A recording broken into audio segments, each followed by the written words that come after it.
Hi friends, आज की इस वीडियो में हम बेहद खूबसूरत कविता रॉबर्ट ब्राउनिंग की लिखी हुई है जिसका टाइटल है प्रॉस्पेस, जिसका मतलब है आगे की ओर देखना, टू लुक फॉरवर्ड। यानी हम अक्सर मुड़ के पीछे की ओर देखते हैं, अपने अतीत को याद करते हैं, जिसमें भले ही हम कभी खुश रहे हों या ना रहे हों, लेकिन अतीत की हमें बहुत ही अतीत की यादें जो होती हैं बहुत ही खूबसूरत लगती हैं। तो ऐसे ही जब उम्र के साथ हम आगे बढ़ते हैं तो हमें बार बार फिर से अपना पास्ट जीने को मन करता है। तो ये जो कविता है, इस कविता का भाव भी कुछ ऐसा है। व्यक्ति जो रॉबर्ट ब्राउनिंग है वो मरने वाले हैं और यहाँ मौत का मामला जो है थोड़ा सा डिफरेंट है। वह घबरा नहीं रहे हैं, वह आगे की ओर देख रहे हैं कि मुझे काश ये मिल जाए वो मिल जाए, ऐसा विचार उनके मन में बिल्कुल भी नहीं आता। वो बिल्कुल नहीं चाहते कि वो बेहोशी की हालत में मरे या फिर कोई उन्हें सहानुभूति दिखाए। वो बहुत ही बहुत ही बहादुरी से मौत का सामना करना चाहते हैं। इनकी जो पत्नी है यह इनसे पहले ही मर चुकी हैं। रॉबर्ट ब्राउनिंग की जो पत्नी हैं वह इनसे करीब 28 साल पहले मर चुकी हैं। विलियम शेक्सपियर के बारे में हम कहा जाता है ऐसा कि उन्होंने अपने से 8 साल बड़ी लड़की से शादी कर ली थी और उसके साथ जब वो रिलेशन निभा नहीं पाए थे तो भागकर लंदन चले आए थे। लेकिन रॉबर्ट ब्राउनिंग की बात अगर हम करें तो इनकी पत्नी आपको मालूम है एलिजाबेथ ब्राउनिंग थी। वह इनसे 16 साल बड़ी थी और इनसे 28 साल पहले ही उनकी मृत्यु हो गई थी। तो उसे उम्मीद है कि ये जो 28 साल की लंबी जुदाई है इसे ख़त्म करके मैं अपनी पत्नी से मिलूँगा। यानी वो बहुत ही शौक़ से मरना चाहते हैं। उन्हें ये उम्मीद है कि मैं यहाँ से जाने के बाद अपनी पत्नी से मिलूँगा। तो चलिए स्टार्ट करते हैं। यह है फॉर डेथ, सॉरी एक मिनट, सॉरी मैंने यहाँ पे फॉर लिख दिया था, फियर होगा। फियर डेथ यानी मौत का डर मुझे। To feel the fog in my throat, यानी फॉग मतलब होता है कोहरा। तो ये कह रहा है कि टू फील द फॉग यानी कोहरे जैसा महसूस करूं इन माई थ्रोट, अपने गले में। कोहरा मतलब हम कह सकते हैं कि जब आदमी मरने वाला होता है तो उसके गले में कुछ जैसे चोक सा होने लगता है, आदमी बोलना चाहता है पर बोल नहीं पाता। तो ये कह रहे हैं कि मैं अपने गले में उस कोहरे को महसूस करूं। फिर है द मिस्ट, मिस्ट मतलब भी धुंधलापन होता है। यानी जब हमारी उम्र होने लगती है, हम मरने वाले रहते हैं तो आँखों में यानी कुछ धुंधलापन आ जाता है, हम साफ से देख नहीं पाते हैं, चेहरा धुंधला होने लगता है।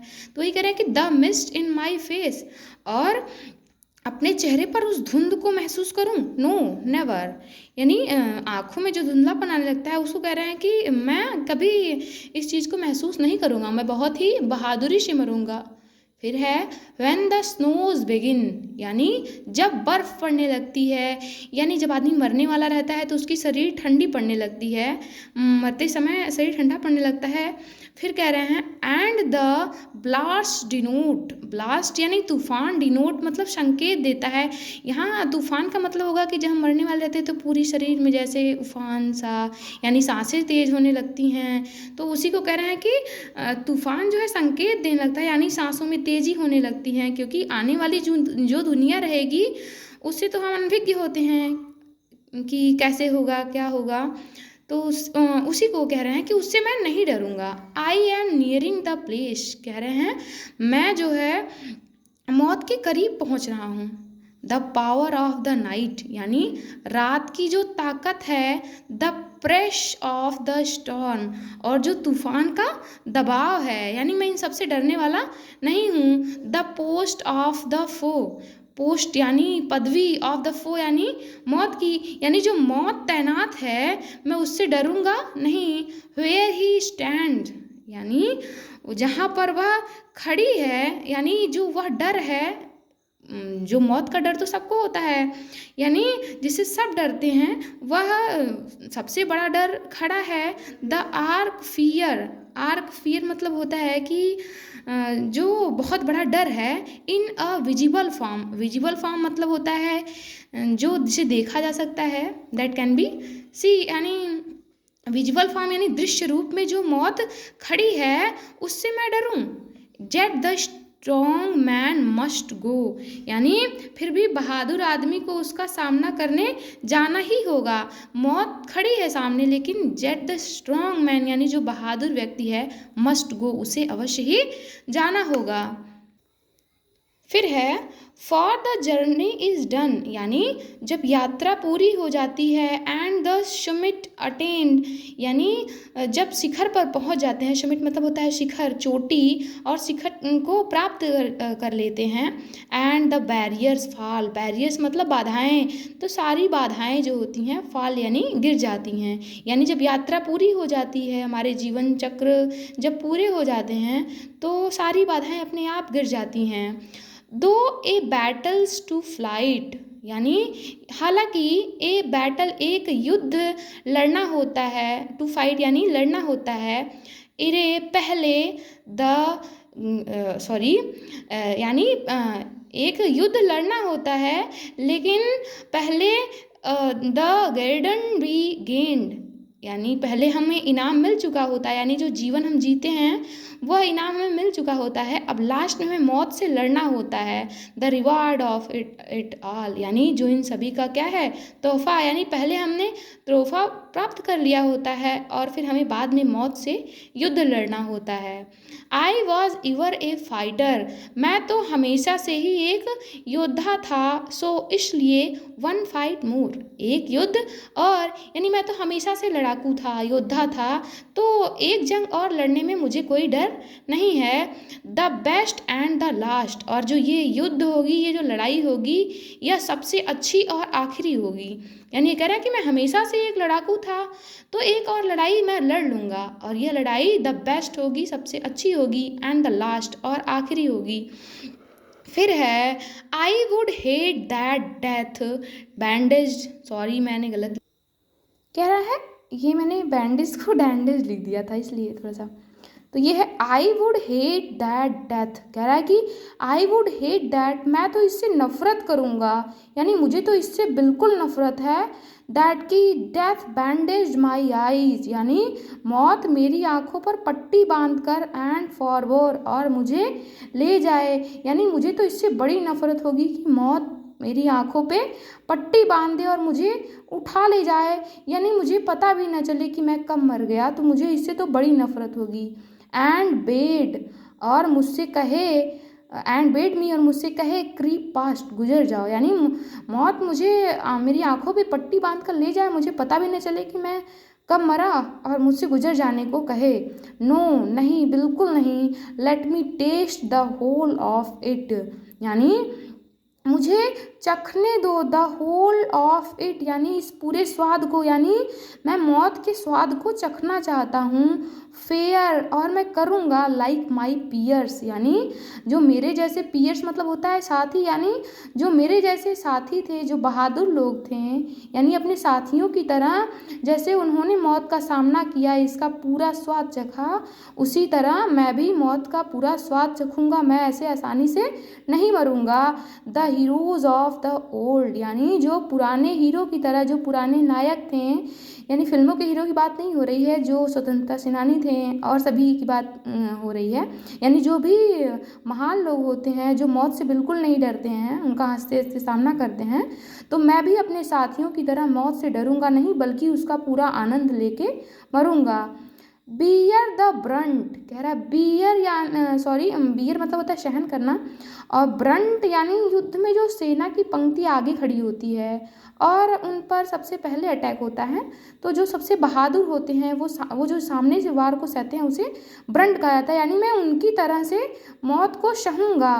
इन अ मिनट, और एक मिनट में, पे यानी अदा कर दूंगा, ग्लैड मतलब खुशी से, लाइफ्स एरियर्स यानी जीवन के कर्ज को, मुझे जीवन में जो जो मिला है और मैंने मृत्यु के वक्त जो भी सहा है, उसे इन अ मिनट, एक मिनट में, पे मतलब अदा कर दूंगा, ग्लैड मतलब प्रसन्नता से, लाइफ्स एरियर्स यानी जीवन के, एरियर्स मतलब कर्ज को, कौन कौन सा कर्ज है, यानी मौत के समय क्या क्या होता है, ऑफ पेन यानी दर्द का, डार्कनेस यानी अंधकार का, एंड कोल्ड और जो शीतलता है, यानी और जो ठंडक है, यानी ये सारी चीज़ें, इनका सामना करना पड़ेगा, इसे झेलना पड़ेगा, और चुकाना पड़ेगा।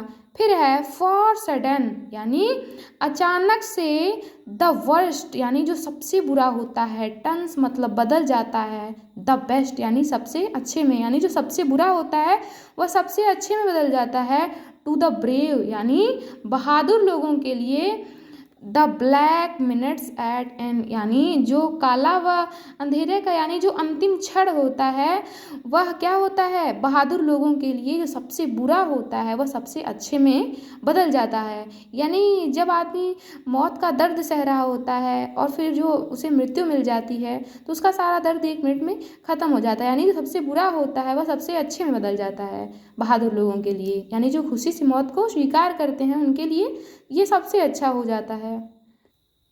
फिर है एंड द एलिमेंट्स रेज, और एलिमेंट्स यानी जो एलिमेंट्स जिनसे मिलकर के हमारा शरीर बना होता है, जैसे हिंदी में बोलते हैं ना कि छित जल पावक गगन समीरा, तो यानी जो ये सब तत्वों से मिलकर के हमारा शरीर बना होता है, तो ये जो एलिमेंट्स हैं इनमें एक रेज आ जाता है, रेज यानी तूफान सा आ जाता है, द फीएंड वॉइसेस और भूत की आवाज़ें, दैट रेव जो शोर मचाने लगती हैं, यानी मौत के समय का ये वर्णन किया गया है, यानी मौत के समय ये जितने भी तूफान आते हैं, सैल ड्विंडल, ड्विंडल यानी धीमे पड़ जाएंगे, सैल ब्लेंड और एक ही में मिक्स हो जाएंगे, सैल चेंज और बदल जाएंगे, shall become first a peace out of pain और सबसे पहले एक पीस यानी एक शांति बन जाएगी, आउट ऑफ पेन जो दर्द से बाहर निकल आएगी, देन ए लाइट और तब एक रोशनी चमकेगी,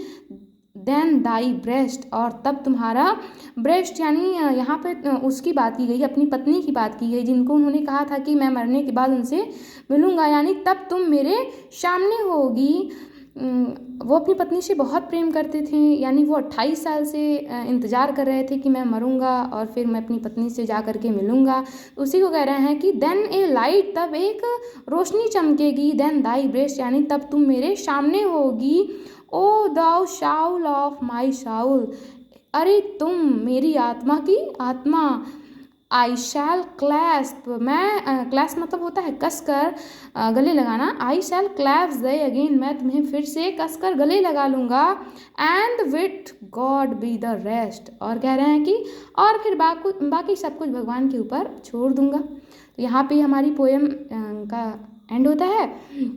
तो हमने इसमें देखा कि जो रॉबर्ट ब्राउनिंग है वो कितने आशावादी हैं, यानी वो उनकी कविताओं में उनका जो करेज है वो झलक रहा है। वो कह रहे हैं कि मौत मेरे सामने होगी फिर भी मैं नहीं डरूंगा। तो ये उनके आशावादी होने के लिए भी एक कविता है। उन्हें उम्मीद है कि मैं मतलब मरने के बाद अपनी पत्नी से मिलूँगा। बाकी ये पोएम कंप्लीट होती है। आगे की वीडियो में हम अगली पोएम के बारे में पढ़ेंगे। धन्यवाद।